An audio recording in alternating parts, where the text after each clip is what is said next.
Hi everyone, welcome back to our channel. In this video, I'm going to go over 3 movements that are going on within our app right now. One will be a plyometric from the beginning of our workout, which is the primer. Another movement will be our main strength on this day, and then the last movement will be from the pump section to finish off our workout. So every strength day includes a plyometric because whether you are training as an athlete or for everyday life, they are important for health and performance. So we're going to go over the broad jump today, 3 reps. And from here, I'm not very good at these either. They might feel a little silly. That's okay. Have fun with it and know that it is purposeful in your workout. So for the broad jump though, you want to stand about with your feet about hip width apart, arms swing down by your side, and all together, we're going to drive through the ground going up and out. So hands come back and big jump. And we'll do that again. Reset in between, get nice and controlled again before you just speed into the next rep.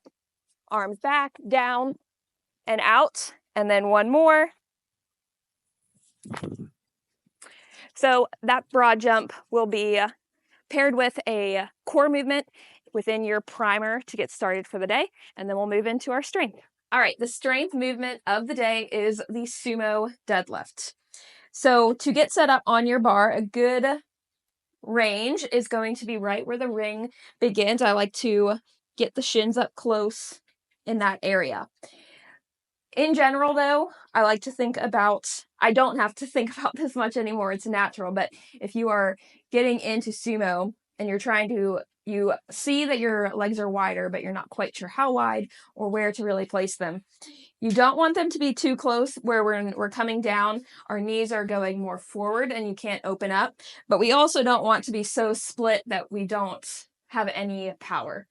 So that's why this tends to be a good area if you want to start there and move around from that. Okay, 3 little cues that I like to start with. Number 1, once I am set up, spreading my toes, getting the full foot firm on the ground. Next, reaching down and engaging the lats, driving the knees out, keeping that firm foot.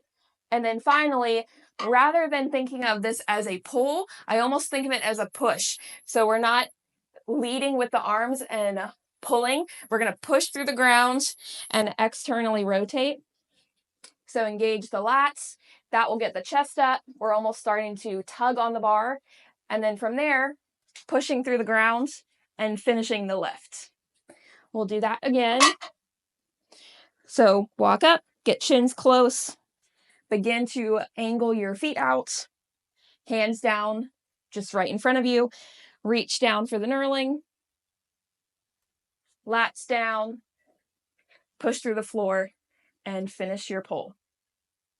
At the end of every workout, we finish up with a section of pump movements, meaning you can do band, lightweight, machine, or sometimes even body weight. And we're going to be doing movements from 15 to 30 reps. So you can think of it as a burnout, and you'll finish the day off with a nice pump. Today, we're going to do the banded leg curl. I wrapped a towel around this to hopefully help with the slip. Sometimes it works. Today it's not really working, so you can try this. You can also wrap, if you have a hip thrust pad or any kind of pad just to be around it, or you can just do the bare bands, and that doesn't feel terrible if you have longer pants on. If you are just bare skin, it's not super comfortable, but it is what it is. Also, I am using a bench to have more of the prone lying leg curl type of setup, but you can do this flat on the ground as well. All right, to get set up, I'm gonna set that right behind my ankles. And then you wanna scoot forward until you get enough tension. And then you're just gonna heel to your glutes. And we're gonna go for as many reps, really, the idea is 15 to 30. But with this section of the workout, it is a pump burnout, and you can go until you have about 3 reps left in the tank. So you can look at it that way too.